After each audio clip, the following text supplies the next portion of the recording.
Good afternoon and welcome to a Wednesday edition of the PHLY Eagles Show. We are live at the Combine. I'm Zach Berman here with Fran Duffy, the preeminent draft expert, ALLCITY's draft expert, PHLY Eagles draft expert, and we have a lot to discuss today, including edge rushers. Fran? Yeah. Does it seem like you've been here for a week already? It has been a long couple days, but it's just beginning because Yep. the workouts haven't even started yet. But we did talk to a lot of players today, so we have that under our belts. And is it the type of thing where one day is bleeding into the next? Like, we spoke last week about how you're seeing the players in your dreams basically from watching so much film. Now is it like, podium A to podium B to podium C? Yeah, it definitely bleeds into it. It doesn't help that I'm on a ZB-esque sleep schedule, Yes. so that does not help things. But no, look, it's 1 week. It's one of the best weeks of the year. So we have a cool backdrop today. We're here live on Radio Row. Yep. Big Dom DeSandro just walked by. I have to say, if you're the preeminent draft expert, Dom is the biggest celebrity at the Combine. Just being around him a bit yesterday, everyone's stopping to take his photo. You see different NFL insiders, different coaches. I just saw St. Joe's Prep's own Kevin Stefanski walk by. So you might see in the back of our shot different whether it's coaches, insiders, things of that nature. But a good place to start today before we get to the draft is news that came out few hours ago, Yep. and we say news relatively lightly, but it's the NFLPA survey. Yeah, I would say it's news for sure. It's an annual survey that comes out this time where the players grade the team on with various criteria, and the Eagles dropped to 22nd this year. Okay, and it's certainly a drop from last year when they were number 4 of 32 teams. So we'll get into the specifics of it. I'm just going to read the quick overview here. Okay. And then I want your opinion. The Eagles finished this year ranked 22nd. There are many seemingly low-cost improvements the team could make that would quickly improve the players' experience. Players identify 3 easy fixes: providing childcare on game days, like most NFL teams do, prioritizing first-class seating for players instead of coaches, and staggering lunch times to avoid overcrowding in the cafeteria. Currently, players wait in long lines and are unable to find places to sit and eat because the business staff takes up most of the space. The other, it says the other issues is a lack of space, with players noting that nearly every facility category felt too small or lacked enough space. Despite these concerns, players remain optimistic that things will improve. When asked what the team currently does best, players share that team leadership listens to their feedback and prioritizes improvements. Turning the floor to you as someone who's not just an analyst now, but saw this firsthand as someone who used to work in the building. Yeah, there's a lot to like untangle there. My first thing, just like when I first read that, I was like, man, did they stop staggering the lunch times? I was like, because every year that I was there for 14 seasons, it was like, all right, the lunch window was from 11:30 till 2 or 1:30, and it was all right. The first hour is for business side, the second hour is for football side, or vice versa, depending on the day. So I just checked in. I was like, oh, did you guys change that this year? And everyone was like, no, every single lunch was staggered. So I'm not sure exactly where that part of it came from. I think the last part of that does sum things up pretty well, where it's they take that criticism basically over the course of the entire season. So I don't think any of this would be news to ownership and to leadership in that building. There are certainly some limitations that they deal with from when it comes to space. That's not news to anybody. We talked about it on the show a few weeks ago. It's an older building, and they have limitations, not just like space-wise. They can't build out. They've kind of maxed out their space on that lot. and by rule like the city ordinance, like zoning stuff, Yep. they can't build upwards. They can't add a second and third or a third and fourth floor to that building. And so unless they're going to get a new facility somewhere else in a new location, they kind of have what they have there in that spot. Yeah, my understanding, by the way, is that the survey was taken before the season. So Oh, if there interesting. were changes that were done throughout the season, Okay. they wouldn't be necessarily Reflected there. yeah. Okay. The low marks are the locker room, team travel.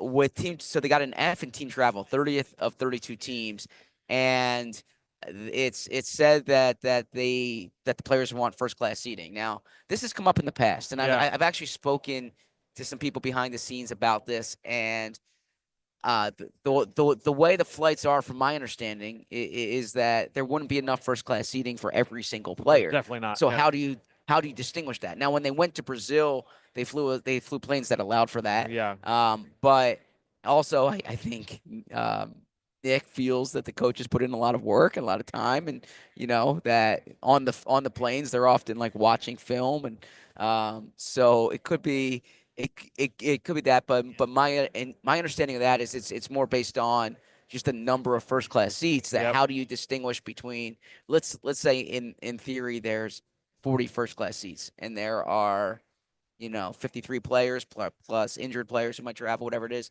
How do you distinguish that? So that could be a factor. Maybe they do a voting system, Yeah. and then it's the starting 22 and Tanner McKee get it every single week. Yeah. No, I think that exactly right, or spot on there. And the other aspect of things too, when it comes to just like limitations, and as you mentioned, the survey was taken in the summer. I actually did not know that. I thought the survey was done mid-season. We know that Jeffrey Lurie, one of the edges that the Eagles have when it comes to like team building process, they are a very cash forward organization. Yes. Like he's willing to put like the cash where where it's needed in terms of like helping with the salary cap and things of that nature. You want to make sure that you have the funds to be able to do that. And so you're going to try, and I don't want to say cut corners, but you're trying to find all the edges you can to make sure that you're in position to do that. And so you kind of have to make some sacrifices in certain spots. And so I think that's something that to keep in mind as well there. The locker room was the D+. That was the other egregious locker room. Mark there. 73% of players feel they have enough room in their individual lockers, a ranking of 22 out of 32. Yep. 57% of players feel the locker room size is adequate, ranking the Eagles 28 out of 32. I'll say this: it's a small locker room. Yeah. There's no way around that. If to your point of it being an older facility, it was state of the art when they built it. When they built it in 2001, I believe it opened. Right. At that time, there were 8 practice squad players, I believe. The IR was structured differently, that you're on IR throughout the season, so there were fewer spots. There were fewer players just like stashed on IR. It was at a point back then when literally Brian Dawkins had 2 lockers. Yep. Right. Now there aren't point. enough lockers for every player, practice squad, and injured. So there's makeshift lockers in the middle of the locker room. It's a longer space. It's a long, thin space as opposed to a big, wide space. Some of the locker rooms I've been to, for instance, are more like circles, ovals. This is long. Players don't have as much space. It is older per se. Yeah. And there are just geographical restrictions. There are teams, for instance, that have their new practice facilities in the suburbs where there's more space, or like in more suburban rural areas. The Eagles have a South Philadelphia facility where, like, and you put it well, they can't add to it, so they can reconfigure things. They can knock walls down and reallocate space that was once something else, but they are restricted there, and that's something that's always come up with the indoor part of it. Yeah. And then the other bad mark, before we get to some of the good marks here, is a C- in treatment of families. The Eagles it's one of 3 teams that do not provide daycare during home games. Yep. They do provide a family room during home games. I don't know enough about this. I will do more work as far as what it's like in other places in terms of a daycare. I don't know if it's similarly to the practice facility. Lincoln Financial Field is 20 years older or thereabouts, and so maybe space that could be allocated to that is now premium space. I don't know the Right. answer to that. Yeah, that's those are the things that where it's you're trying to find out like where can you when you talk about like premium space, okay, well that's a way to bring money into the organization. How do you value that versus some of the things that you're talking about? Obviously you put priority in, they have the Eagles Autism Foundation and Yep. some of the things that they use that space The for in sensory the state of rooms, yeah. dispensary rooms, like, all right, so there you can't have space for everything, and so you got to make those calls as you go. But again, that's something that I'm sure, like, I know they have what is it, a leadership council or something Yes. like that, Yep. that meets Leadership with Nick Council. Sirianni, and so I'm sure that those are things that get voiced. The flip side of this is A minus in food dining area. I'll cede the floor to you. Hey, it was A minus. A Okay. A minus, which is a good rate. Yeah, that's good. I'm an adjunct professor. A minus is good grade. Yeah. Seventh out of 32 teams. I take it you like the food. Yeah, the food is outstanding. I would say that they probably what gives it the minus is probably just the fact that it is a smaller Sure. cafeteria, but that's why they stagger, against what this report says. Yeah. They stagger out the lunch times, so there's enough room for the entire roster and football side coaches, scouts, whoever's in the building, for 1 hour or 90 minutes, and then the business side on the other 90. A minus for head coach. So Nick Yeah. Sirianni got a lot of credit. Players feel that he's efficient with his time, and players feel that Sirianni's is receptive, moderately speaking, to locker room feedback on the team's needs. But there's one thing about this that I do think is worth pointing out is oftentimes this survey uh, it's based on comparison Yeah. to either your previous experiences or the previous year. So like ownership, for instance, like I'm not here to defend Jeffrey Lurie. Jeffrey Lurie got a B here, 16 out of 32 teams. I think Washington ranked really high here. If you're in Washington's locker room, Yeah. Right. you're comparing it to what you had previously, Yeah. right? Right. You're like, oh my God, I went from that to this. Yeah. And it's like if you move into a new house and you have a nice shower. It's like I didn't know a shower could be this good, right? It's like when you get that bidet for the first time. I'll take your word for it, right?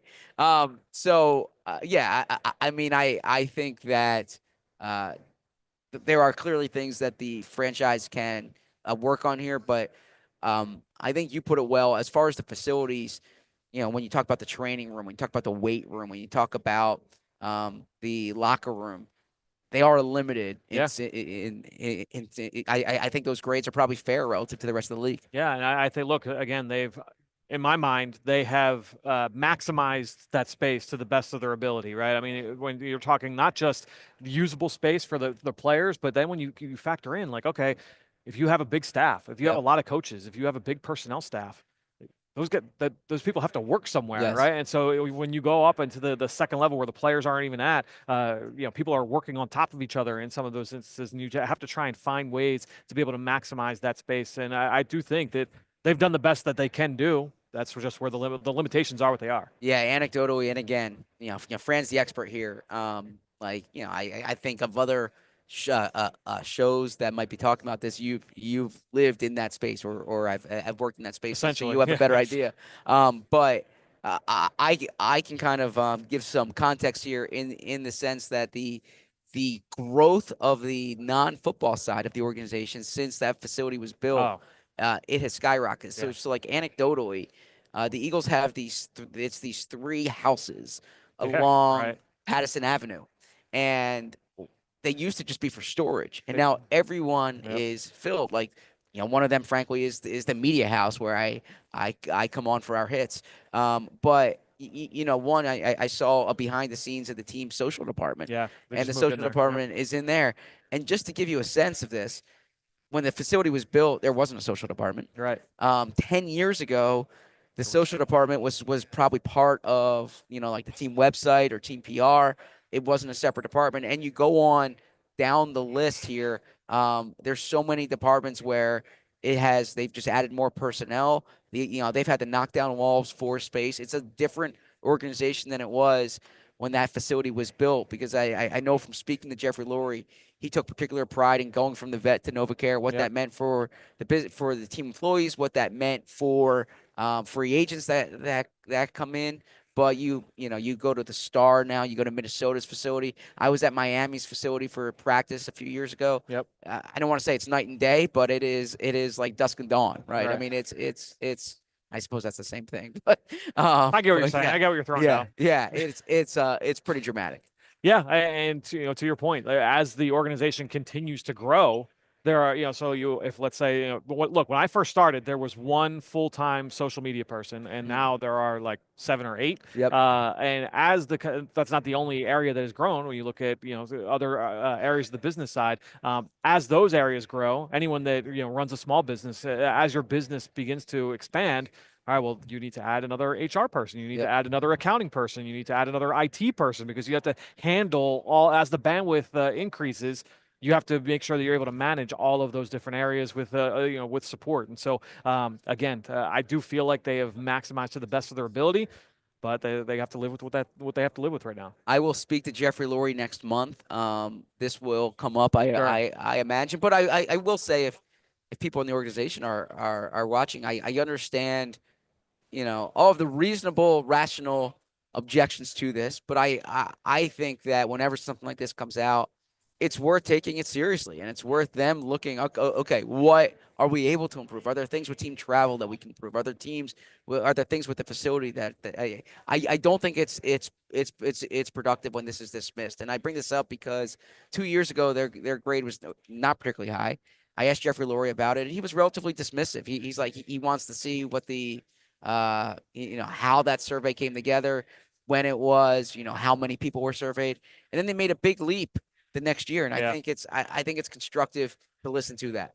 Yeah. It's I love the exercise. I think it's great for players and for honestly for entire organizations because when teams do make changes, they don't just impact players. They, for the most part, they impact support staff on the football side, but also business staff as well. So a lot of people affected by changes that get put in place. So enough about that. This was a good topic, but we will be. This was Edge Rusher Day, and tomorrow you will be in the stadium Yep. when the Edge Rushers work out. We spoke to the Edge Rushers today. The teams had formal interviews with the Edge Rushers 2 nights ago. This is a position that will be in focus. So once we hear from our sponsors, we will get into the Edge Rushers for the Eagles. I want to start here by telling everyone about Glatt Hair. I am looking around this room now, and I have no idea where you're going here. If there are people who say they want a terrific head of hair, I will tell them the place to go is the Morgenstern Center for Orbital and Facial Plastic Surgery. Guy right in front of us. That's no idea. No idea you're talking about. I mean, it's literally right in front of me. So, and he can go to the Glatt Group, creating an invaluable opportunity to leverage Dr. Glatt's high caliber brand equity and begin an exciting chapter in Dr. Morgenstern's highly respected legacy. The name is now Glatt Hair Restoration for Morgenstern Medical. It's part of the Morgenstern Center. It's under the direction of renowned plastic surgeon Dr. Ken Morgenstern. They have the same peerless approach to care, the same expert team, the same unmatched Glatt system, the same state-of-the-art location, the same stellar results. Under the direction of Dr. Morgenstern, they have a highly respected plastic surgeon. Each member of this exceptionally trained team brings 30-plus years of industry experience. Hair restoration is all they do. They have laser light therapy, non-invasive TED treatment, vitamin supplementation, topical and oral medications, PRP and stem cell restoration, hair restoration surgery. Glatt Hair is not just about restoration, it's about innovation. Their breakthrough treatments really do dramatically change lives. Change your hair, change your life. Bald is now optional. If you want to improve how you look and how you feel about yourself, Glatt Hair has the right treatment for you. Regain your confidence. Visit glatthairmctr.com or call 610-980-4000 to get started. I hope that guy heard that. Let's go to our friends now at Golden Nugget Jewelers. Look, the Eagles got their ring a couple of weeks ago. They will get the actual ring here in a couple of months. But look, for the past 30 years, Golden Nugget Jewelers has operated out of the very same location right in the heart of Philadelphia. Customers from across Pennsylvania, New Jersey, and even Baltimore and New York City have come to Golden Nugget Jewelers to find that perfect engagement ring or wedding band. Their staff is highly trained and dedicated to providing a personalized shop shopping experience. Look, Valentine's Day, that's come and gone, but for me, like I know, like my wedding anniversary is coming up. Sometimes you don't even need an occasion. You want to make sure you want to go and get some jewelry for your significant other. They've got a vast selection of rings, of wedding bands, high-end watches, fashion jewelry, sparkling diamond necklaces, bracelets, earrings, and a whole lot more. You can always receive that final cleaning and a written appraisal with every ring purchase. Golden Nugget Jewelers has been a family-owned and operated business since 1987, right there on Chestnut and 8th Street in downtown Philadelphia. You deserve an expert and the best price. Golden Nugget Jewelers, where Philly gets engaged. Visit goldennuggetjewelry.com today to learn more. So yesterday at the Combine, it was mainly coaches and GMs, and we learned a lot from Howie Roseman. We learned a lot from Nick Sirianni. We talked about that on yesterday's show. We'll touch on that a little later. I was on Anthony's show this morning talking about that. There's a big piece on allphly.com. There's more coming. Today was edge rushers. Yep. And this is where you start to see separation from the people who are really into the Combine, right? If you're there at 8 a.m. and you're waiting for these edge rushers to come in, that's when you really want to hear what these guys have to think. So we'll start big picture here. What was your takeaways from talking to these edge rushers and then from the edge rusher class overall? Yeah, I mean, look, it's always good to be able to talk to as many of these players as possible. We heard from the edge rushers, we heard from the defensive tackles, we heard from the linebackers. Yeah, as I said on this show last week, one of my goals when I come down here is, if I'm talking to Abdul Carter, which Yes. I typically don't talk to the players like Abdul Carter because they get swarmed at that Sure. presser with 50 reporters around them. So I usually try and work the room. There's usually anywhere from 10 to 12 players talking at any given time. So while the crowd is over at Abdul Carter, I'm being the hipster talking on the other podium on the other side of the room. I love that. Yeah, so Yeah. I try and go where the crowd isn't. Yeah. But when I'm talking to insert player name, I usually am talking to them about their teammates, about their opponents. I try and get them to talk about other people, other players, and just learn more about prospects, whether it's in this class or in future classes. So I always like those questions you ask about the other players that, like players to know about down the line. Yeah, it's always fun. Look, when I first heard about Abdul Carter, it was from a former Penn State player from a couple of years ago, right? And so those things are always helpful. But then sometimes you get like there was a player I was talking to today, and I was asking him about I said one of the questions I asked is if you had to take your first NFL paycheck and you have to bet it on a freshman you just played with, so a freshman from last year making it to the league in 3 years, who would you bet on? And the one guy was like, "Oh, I want to say," but I actually I don't remember his name. And I'm like, okay, well, let's take maybe the player talking about is not that great, but then also I do think like, all right, like you've started 3 years, you're a captain, like you don't know like one of the guys' names. So you know what I mean? Like you can it's kind like of a personality test. To me, like there are like things that that. you can pull from some of those interviews that can be a little bit of a marker here and there. But no, I had some really good conversations. I loved talking with the Louisville kid, Ashton Gelati. Yes. Who I thought that he was one of my favorite players that I talked to. Actually, I think he was the first player I talked to, but he was one of my favorites that I spoke with today. I know you spoke with some of the big names. Yeah. So look, I typically try to focus more on Eagles targets, but by rule, if you're going to be the number one pick and you're from Philadelphia, I need to talk to you. How early did you? Because he was supposed to start. He was 8 a.m. Right? Yep. He was 8 a.m. I got here 10, 15 minutes early. Not too bad. I took video. I'm going to send that to Chris, our ace social media man, to maybe we'll get some clips up there. But Abdul Carter is unapologetically an Eagles fan. Unapologetically. Like this guy took his father to the Super Bowl. Yeah. He said it was a dope experience. He talked about now I'm using dope for he's saying that, right? That's I know when Nick said it that time he was getting criticized, right?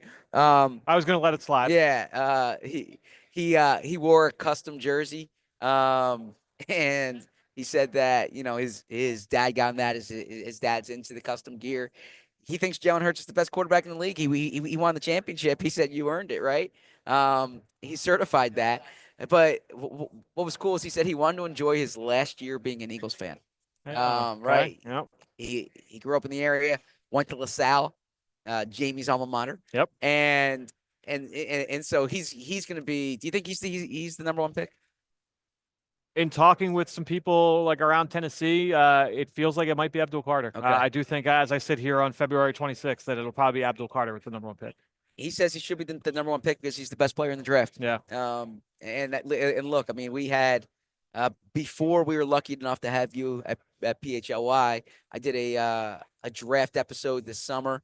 My friend Inquirers Devin Jackson came in, Yep. and I devoted the top of the show to Carter because I actually went to a Penn State game last year with my wife, Penn State UMass, and I couldn't take my eyes off number 11. And at that time he was playing Mike linebacker. Yeah. But I'm like, he's just different than everyone on the field. And they move him to edge rusher. I think look, I know I have the Philly bias.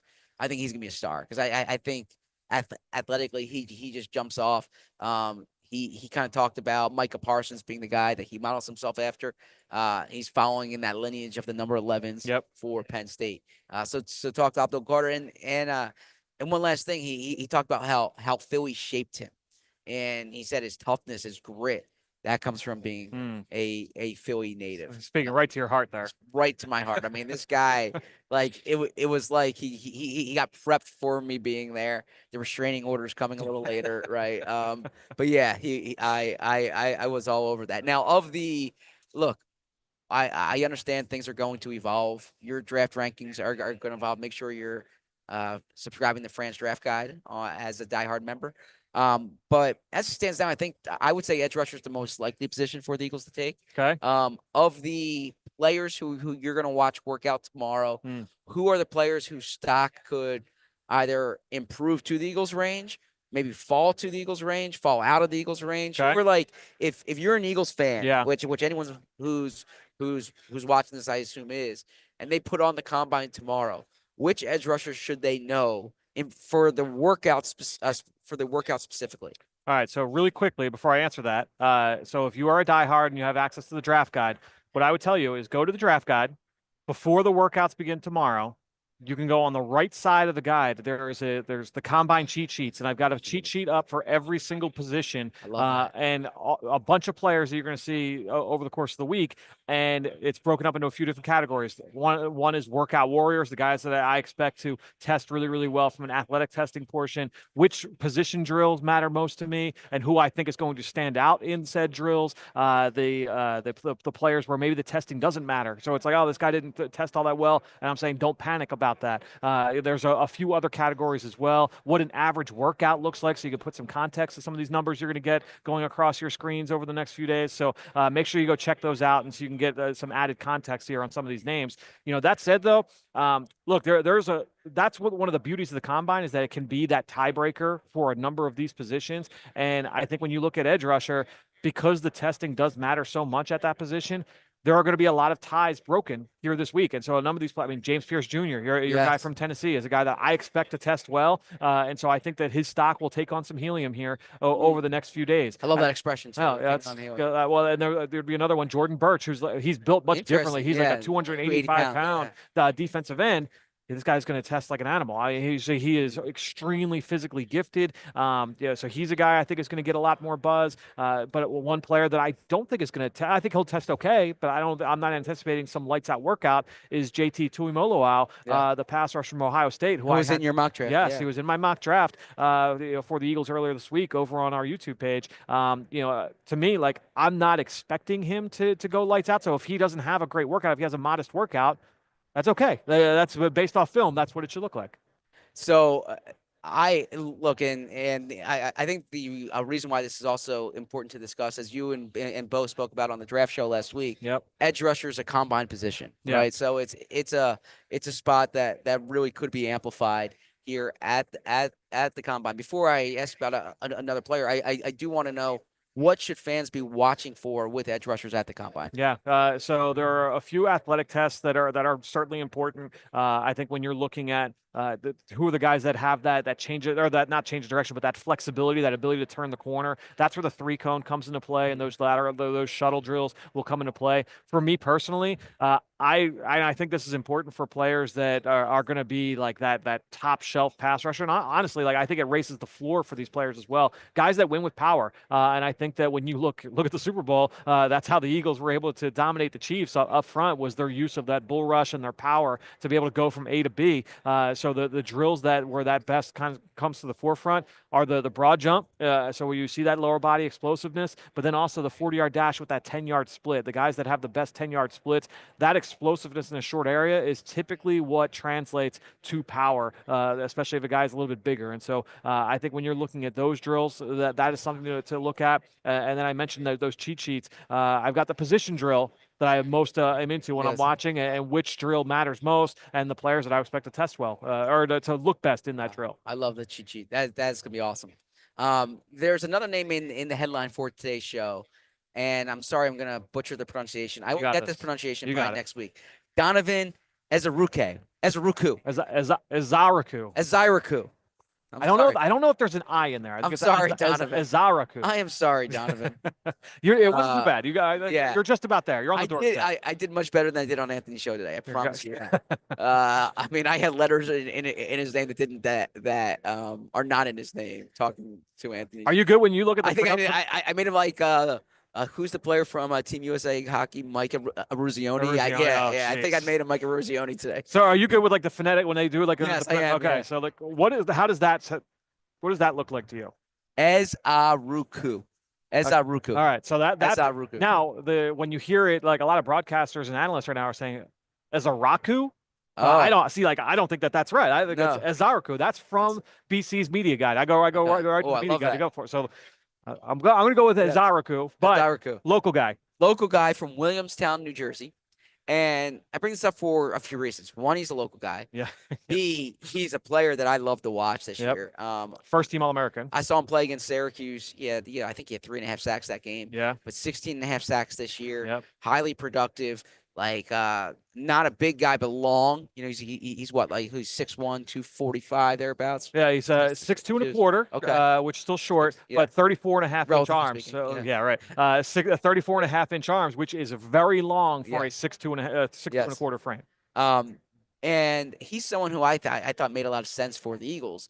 And as I was putting the mock draft together, I go into your draft guide, and you had his projected round a little lower than I was anticipating. So I didn't want to put him in the first round. Do you think that he's going to be a top 50 player when this is said and done? I think that this week matters a lot for Ezeiruaku. I think when you're looking at a guy who is on the smaller side, I know he's long, but look, he's again 6'2 and under 250. That's what he measured at the Senior Bowl. Assume he's going to be something in that range to when he weighs in. You need to test like a freak if you're going to go in the first round. We're talking like Nolan Smith style size. Yes. Nolan Smith came and tested like a freak, and he ended up falling to the Eagles in the latter part of round one, and it was considered a slide. But I think when you're looking at Ezeiruaku, even though he's got that production, I don't think that he can afford to test like an average athlete at that size. I think that you need to, if you're going to have that frame, you need to back it up with really good testing. And if you don't have that, I think it's going to be a tough sell in the top 30. This is another man after my heart in that he was just name dropping all the players from Philly, South Jersey in this draft. I mean, he was saying, because I framed the question like, you and Abdul Carter and Jihad Campbell, what's this mean for the area? And then he's like, oh, it's not just us. And he's going with. Did he go to Sharif Floyd? How far back did he go? No. In this draft. Oh, man, he did a lot of work for you. He's like Quinn Allen. Yeah.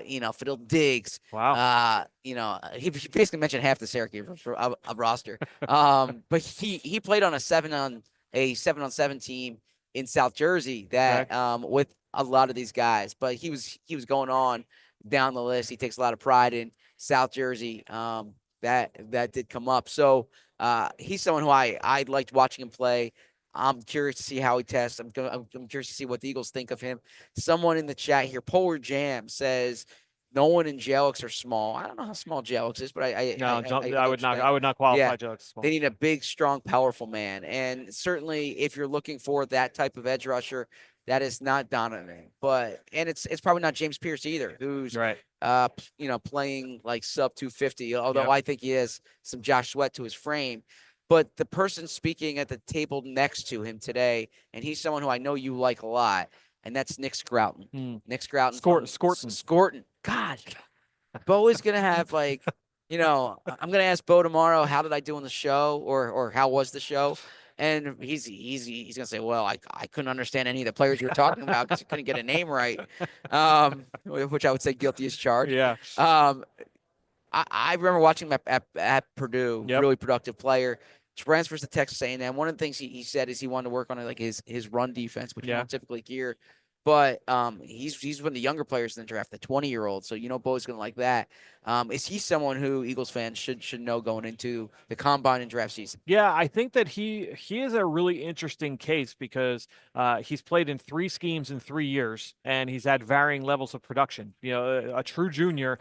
Purdue, he had 2 different schemes. The second one that he played in for his true sophomore year, that's when he went nuts. He had 10 sacks, led the Big Ten. He had 28 hurries that year, 15 TFLs, and talking with with some former teammates of his at Purdue. This was a guy that, and this was offensive lineman that I talked to at the Shrine Bowl. He said, yeah, like he has that ability to put on weight, and he did so this past year. He played at 285. He said today. He's down to under 270. He's in like the mid 260s right now. And the sense I get is that that's how he played at Purdue last year. So he went to A&M, put on a lot of weight. Was that by direction from the staff? Was that something that he felt he needed to? You talked about how he wanted to improve his run defense. Maybe he felt like he needed to get bigger and stronger. Well, when he did that, he lost some of that pass rush juice. Sure. All of his pressure rate numbers went down, not just on early downs, but on third down as well. The sacks got cut in half. He went from 10 sacks to 5. He went from 6 hits to 3. So overall, the efficiency as a rusher really declined this year going to the SEC. And so that is a little bit of a worry there for Nick Scorton. But I think when you look at the overall body of work, there's a lot of reasons to be excited about what he could be, but I think that the scheme fit will be will be important for him. And the reason why I think it's so important for us to discuss edge rusher and it's the headline of the show. It's the group that not just we spoke to today, not just they working out tomorrow, not just did the Eagles speak to them 2 nights ago, but in addition to that, I think it's the position the Eagles might most likely be taking. And because it's a strong edge rusher group, number one, Howie Roseman was as honest could be, warning fans that there's going to be, they're not going to be able to keep everybody. It's a position where they have 2 guys coming back right now. Well, maybe 3 if we include Bryce Huff in there. But Nolan Smith's going to be part of the team. Jarek Hunt's going to be part of the team. But they need numbers at that spot, and it's a position that the Eagles prioritize in the first round as well. So that's kind of the framework for it. I'm expecting Josh Sweat to leave. I'm expecting Josh Sweat to get paid quite a bit. There's one he's not listed as an edge rusher, but I'm curious what you think, and that's Jahad Campbell. Okay. And I bring this up because what did you think I was gonna go Jalen Walker? I thought you were gonna go Jalen Walker. No, we've already had our Jalen Walker debate. I just want to say Bo was like Fran said he's not athletic, or no, I shouldn't put words in your mouth. That he wants to see his athletic. I wanted to see what his athleticism was. Yes. And he's like, and you didn't, you disregarded. Yeah, and wasn't I just and then you said he's an athletic player. And I was like, well, I think he looks athletic. But I just want to say I was at an amazing dinner with you last night. It was 4 people who knew a lot about football. You could share who was at the okay. You have permission. So it was Fran. It was Dane Brugler, your favorite draft analyst. it was Ben Fennell. It was Ben Fennell, who does an outstanding job, and Greg Cassell. Yeah. And it was like the level of conversation was awesome.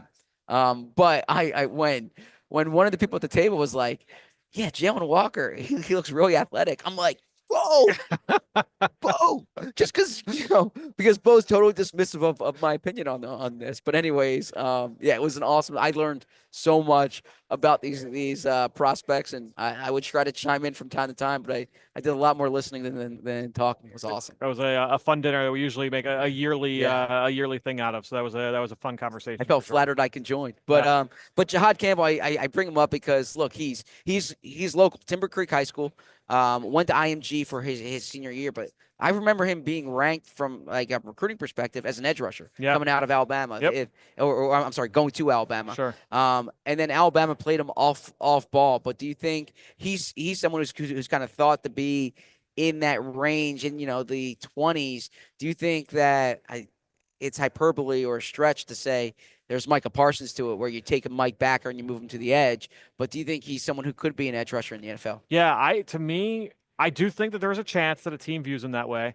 To me, when I watched him, I did see a guy that was more athletic than Jalen Walker. I think that he's got that ability to be that mismatch player if he was put down on the line of scrimmage. I mean, he played just over 11% of his snaps down the line of scrimmage. Now, for comparison's sake, Jalen Walker, he spent 47% of his snaps. So we're talking like almost a 50-50 split between off ball and down the line for Walker, whereas Campbell, much more often over the course of his career, was lined up in the box as a stacked player, 83% of his snaps stacked off the ball. And so when you're looking at Campbell, he's had more experience there. I do think that, his ability to read the triangle, mentally like process everything's going on, like his block recognition skills, not quite to the level that you would want to see. And so I can see where someone would say, we want to see him down the line of scrimmage and kind of put him in that spot.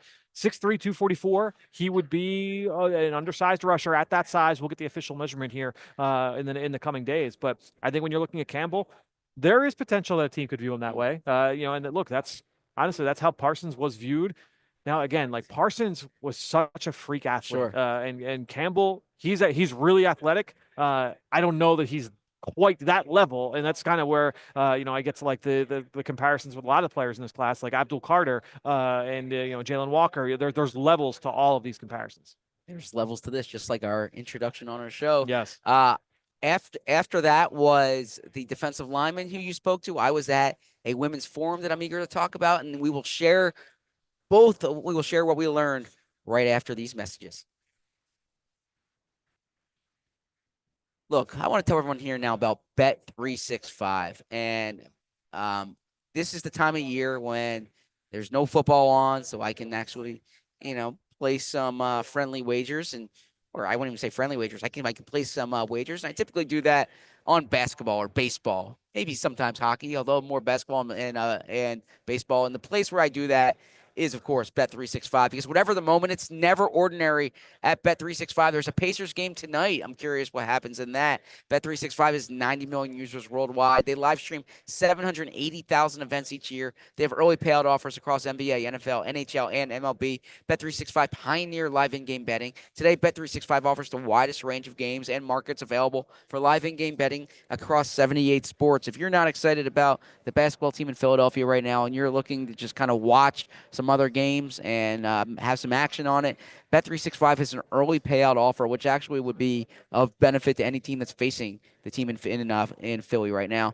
With the Bet365 early payout offer, you're a winner if your team goes up by 20 points with an instant payout on straight bets and parlay selections marked as winners. Download the app and use code PHLY365 when you sign up. There's an open account offer right now that I want to tell everyone about. It's breaking news from Bet365. New customers now get $150 in bonus bets when you bet $5 win or lose. Sign up, use the code PHLY365, deposit $10 and place a bet for $5 to get $150 in bonus bets. If your bet wins or loses, bonus bets can be used on the spreads, totals, players, props, futures, and more. Whatever the moment, it's never ordinary at Bet365. Must be 21 or older and physically located in PA. If you or someone you know has a gambling problem and wants help, call 1-800-GAMBLER. We'll now hear from our friends at TrueMark Financial Credit Union, because, look, whether it's the holidays, maybe it was the Super Bowl run, because that Super Bowl swag, not cheap. All that could be leaving your credit card balance in a pretty dire state, could be weighing you down. Now, think about this. What if you could pay all of that off faster and with zero interest until 2026. Well, TrueMark Financial, they have news for you. They are offering zero interest on balance transfers for 12 months. So all of your payments can go towards reducing your balance, not just covering that interest. So here's the play. You can transfer your existing balance from another institution to a TrueMark Financial Visa credit card and take advantage of this amazing offer. But here's the thing. We're recording this. It's 2:45 on Wednesday, February 26th. That means you've got 48 hours. You have to apply by February 28th. 2025. You've got 2 days left here on this offer. So whether you're interested in earning rewards, cash back, or simply prefer a low rate for everyday purchases, with TrueMark Financial, you can choose the credit card that best fits your financial needs. Visit TrueMark.com/compare for full details and to apply today. TrueMark Financial, federally insured by NCUA, equal opportunity lender. Terms and conditions apply. All loans subject to approval. 3% balance transfer fee applies. Standard rates apply after the promotional rates. We have 15 minutes to go here, and I point that out because typically I would love to go longer, but Fran is the most popular person on Radio Row right now. In that, the Pittsburgh Steelers came over and it was like, "Where's Fran?" I know the Arizona Cardinals have, or I should say PNX, the PHNX Cardinals have their show coming up here. So we got to be quick off the table here. So in the final segment of the show, I wasn't there for the defensive lineman. Who jumped out to you in those conversations, and who should fans be watching? Yeah, I think, look, there's there's a lot of guys to watch tomorrow. I put in a piece that was available for diehards on my combine snubs piece last week or maybe the week before now. It's all blending together. But not a record number, but a exorbitant number of defensive tackles here in Indianapolis for the combine, and a lot of them extremely physically gifted. And so, whether it's the Walter Nolans of the world, who, I know that he was, I'm pretty sure that's who Mel Kiper had Nolan Yeah. going there. I find it hard to believe that Nolan would fall to the Eagles at 32. I could be wrong there, but he was one of the more talented players in this class. So we heard from Nolan today. We heard from a number of the top defensive tackles. Who's my favorite guy? I'm looking at my list of who I talked to. Maybe Vernon Broughton from Okay. Texas. Good personality. There was something there. I got some good intel from him. I love that. So Alfred Collins. I thought he was solid as well. His Texas teammate. So there were a number of defensive tackles that all spoke at the podium today. So as much as I wanted to be at the defense tackles today, I was at the women's forum, and it was a real cool event. I was happy I went. And what the women's forum is it's an annual event here. There are 40 women around the country who get selected for it, who are trying to get into football, whether it's scouting and trying to get into scouting, getting into coaching. And so there were two panels, and the first panel was, I think, 10 graduates of this forum, or it was 10 women scouts. They gave great insight, great stories there. And then the next panel was the Eagles panel, which was Nick Sirianni, Howie Roseman, Amina Salman. Am I pronouncing it correctly? Yes. Yes. And Amina works in the scouting department, and then it was Autumn Lockwood, who works for the performance coaching staff. Yep. So it was Amina is the director of Yes. football operations. Yes. And so it was great insight. You learned a lot about the stories of Amina and Autumn. And Amina's been there longer, and Autumn's actually a graduate of this program. So it was real good perspective, and you heard from Howie and Nick about it. Howie was saying it was that basically he thinks the strength of the organization is the people. Yep. They're looking for the best idea. It doesn't matter who gives it. It doesn't matter what that person looks like, where that person came from. And he really emphasized, like, what's that person bringing to the table, and he was very complimentary of different things that Amina has brought, like she's a real good eye for talent. She's real organized. Actually, Nick gave a good anecdote that Amina did an advanced scout this year and came up and brought him a stat on some type of turnover stat that Nick actually made his major message to the team. And as the year went on, he told all the advanced scouts, like, you need to come up with an Amina stat here. And then in Autumn's case, it was brought up how healthy the Eagles were for the Super Bowl. They had 21 of 22 starters healthy to play in that game.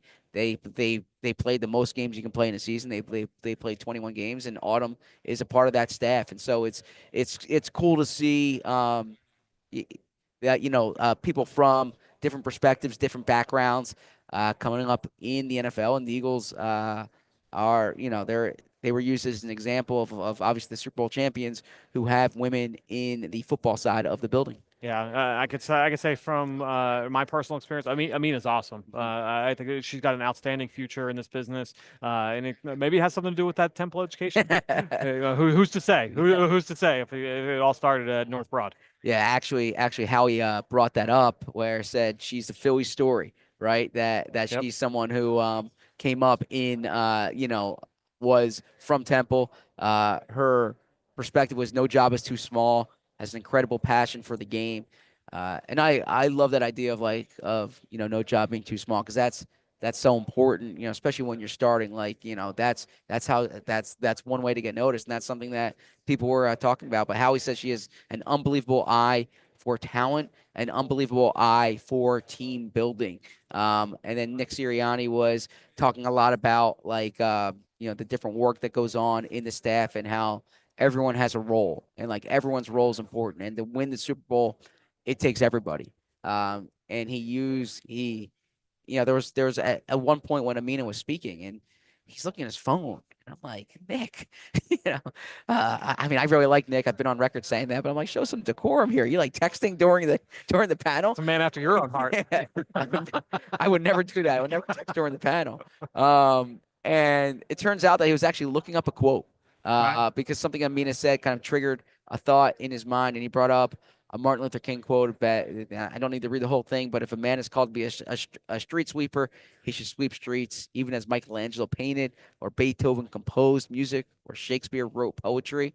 He said he should sweep streets so well that all the hosts of heaven and earth will pause to say, "Here lived the great street sweeper who did his job well." And so his point was like, no matter what the job is, do that job in an outstanding way. And that was a major message from Amina to the 40 women who are trying to get into the NFL. That's awesome. Yeah, yeah. No, it's I can tell you, from being in that building, it's something that the Eagles certainly do take a lot of pride in, and they put their they walk the walk. Yep. I think when you look at not just on the football side, but on the business side as well, certainly are huge supporters, more so than most teams when it comes to equality in the workplace and women in sports. Yeah, and I'll just add some of their messages were like reaching out to people, networking. That's something Autumn talked about. Introducing yourself. Amina spoke about how when there's a scout hired in the league, she's following Twitter. If the Seahawks hire Scout X, who is a female scout, there's a network in place there. It's real cool. Something that she actually started a few years ago. So real good insight there. And I've spoken mostly about Amina here, but in Autumn's case, one of the things that came up was how she's got that smile on her face every day. A big message that Howie and Nick said is the amount of work that you put in when you're at the team. You're there all the time.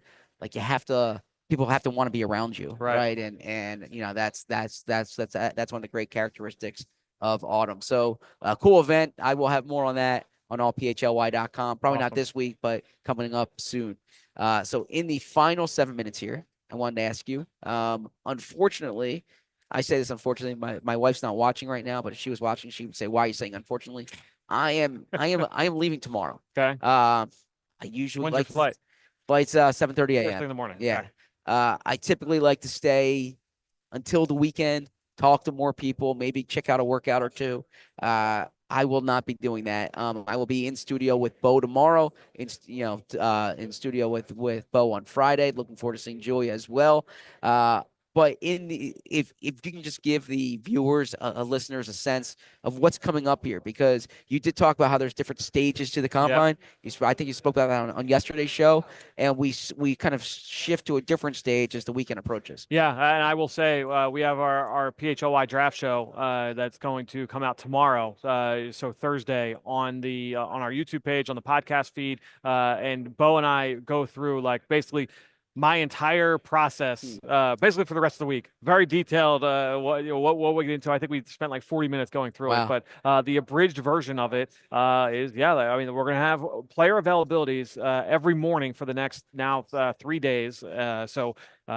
What's today's Wednesday, so we have Thursday, Friday, Saturday mornings, and basically whoever speaks the next day is when they work out. Yeah. So that's what we heard from the front seven today. The front seven works out tomorrow. We have the DBs tomorrow morning. DBs work out on Friday. So it will go in that cadence. Next we'll have skill players and then the offensive linemen. And I think what we'll get then as well is obviously we have the drills. Thursday, Lucas Oil Stadium. The drills start early in the afternoon. I believe the broadcast starts at 3 p.m. Eastern on NFL Network, so you can catch all of that action there. But yeah, I mean, you're going to get obviously all the athletic testing, but the positional workouts. You can check out the episode with Bo, but then also check out my cheat sheets. You can check out all the drills that I am most focused in on. I am a big proponent, Zach, of the positional work, not necessarily. Okay. I'm going to be honest. Like during the 40s, I might be like doing some transcribing and like I'll be doing that stuff. Like I'll get all of those numbers. Yes. But once they start the positional workouts, that's when I will be trying to collect as much info as possible. I went through my entire note taking process. I've got a binder that's like this thick that I use to go through my notes from the combine. So I'm excited for that part of that part of the week to get going. And is there benefit being in person for those as opposed to watching on television? For me, yes, because one of the things that I try and do in terms of like the evaluation, this is my opportunity to try and body type players and try and get a sense of how guys are put together. Because even here, like they're wearing their baggy sweatsuits, you really can't get a sense of like how a guy is built. We're looking at like their lower half. We're looking at how guys are how guys are built that way without getting into specifics. Because I know Bo will be will be giving me problems about it later. But when you're looking at how those guys are built, seeing them out there, in their tights, in their t-shirt and underwear, that you can get a little bit of a better sense of that as opposed to TV. And the population, for lack of a better term, here at the combine, does it change come the weekend? Right? Is it like now you get the normies out of there, and it's like now it's you. It's Dane, it's Ben, it's Greg. You guys have to secret handshake if you stay through the weekend. Is that right? Yeah, and from coming to the media availability, as you get through the week, it becomes increasingly easier to be able to get to as many of those players as possible. Thursday is always the hardest because most of the media is still here. But Friday's a little bit or Thursday's a little bit easier than Wednesday. Friday's a little bit easier. Saturday, I can get to every single player, and it's almost like that. I want to make sure that I'm able to get to them before the PR staff ushers them out. Getting into the stadium is great because again, you're kind of filtering out the people that are there for the event versus everything that's going on around the event. How about the quarterback throwing? Is that something that matters to you? Yeah, you definitely want to be able to see that. And again, a lot of this, for scouts and for teams, it's not as big because they've already seen, Shedeur Sanders throw. They've already seen Cam Ward throw. But for me, this would be my first opportunity to see either guy throw. I saw Jackson Dart.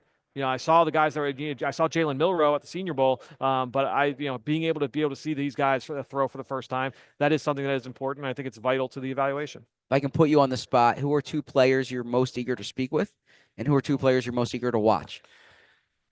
To watch, the watch is easier. Okay. Because honestly, to speak with, because I'm often asking about their guys' teammates. To me, like the perfect sweet spot for the people to speak with are the lesser known Power 5 players. Oh, interesting. Okay. So Georgia defensive tackle Tyrion Ingram Dawkins.